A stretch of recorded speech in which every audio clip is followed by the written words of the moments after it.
शिव ओम विवा क्रिएशन में आपका बहुत बहुत स्वागत है। सोमवार व्रत कथा। एक बहुत धनवान साहूकार था। उसके घर धन आदि की किसी भी प्रकार की कमी नहीं थी, परंतु उसको एक दुख था कि उसको कोई पुत्र नहीं था। वह इसी चिंता में रात दिन रहता था। वह पुत्र की कामना के लिए प्रति सोमवार को शिव जी का व्रत और पूजन किया करता था तथा सायकाल को शिव मंदिर में जाकर शिव जी के विग्रह के सामने दीपक जलाया करता था।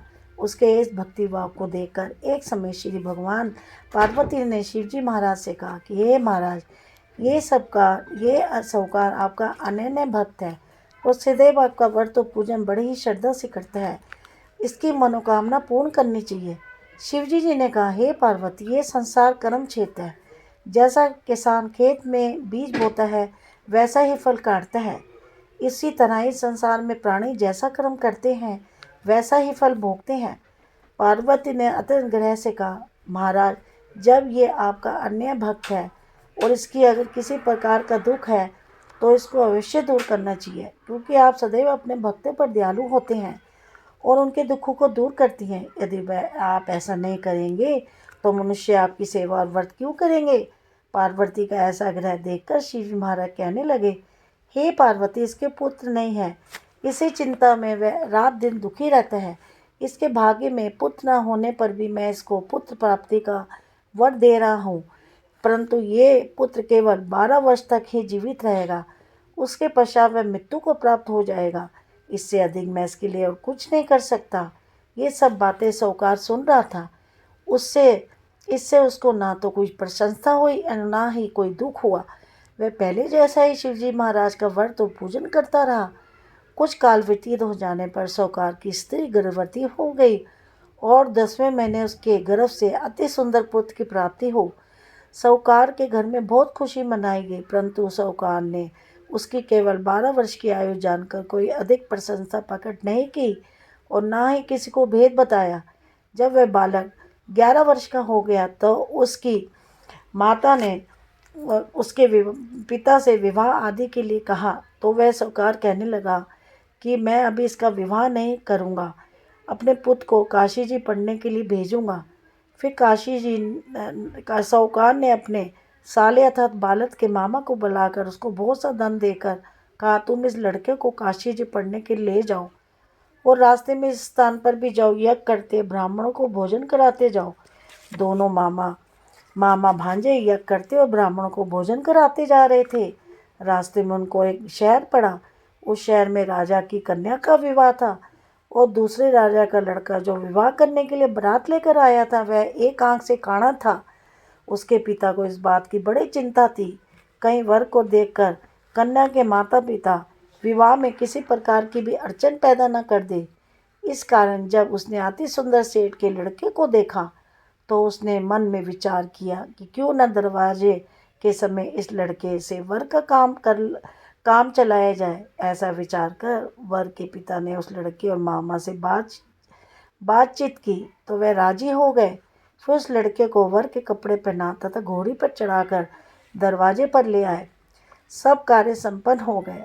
फिर वर के पिता ने सोचा, यह विवाह कार्य भी इसी लड़के से करा लिया जाए तो क्या बुराई है।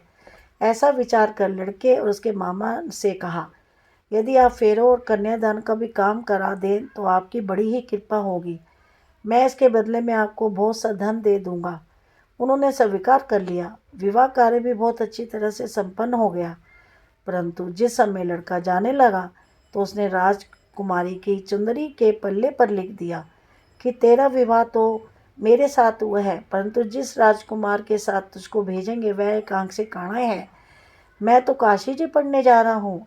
लड़के के जाने के पश्चात राजकुमारी ने जब अपने चुनरी पर ऐसा लिखा हुआ पाया तो उसने राजकुमार के साथ जाने से मना कर दिया और कहा, ये मेरा पति नहीं है, मेरा विवाह इसके साथ नहीं हुआ है, वह तो काशी जी पढ़ने गया है। राजकुमारी के माता पिता ने अपनी कन्या को विदा नहीं किया और बारात वापस चली गई।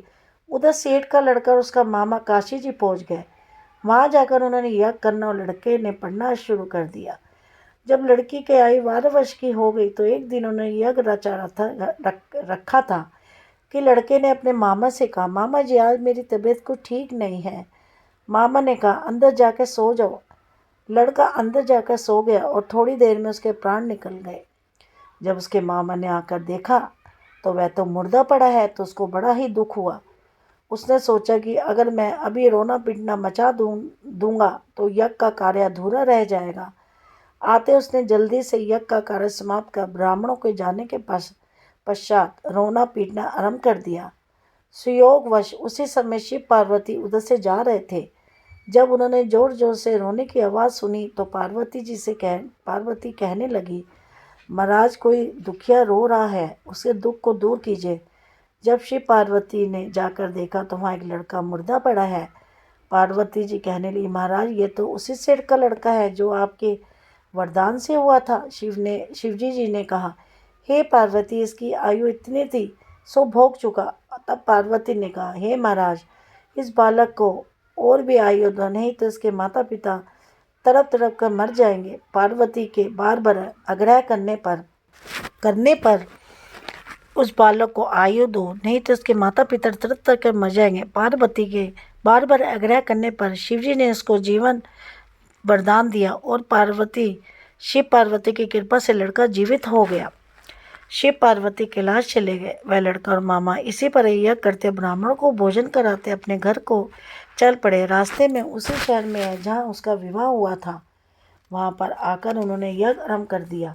तो उस लड़के के ससुर ने उसको पहचान लिया और अपने महल में ले जाकर उसकी बड़ी खातिर की।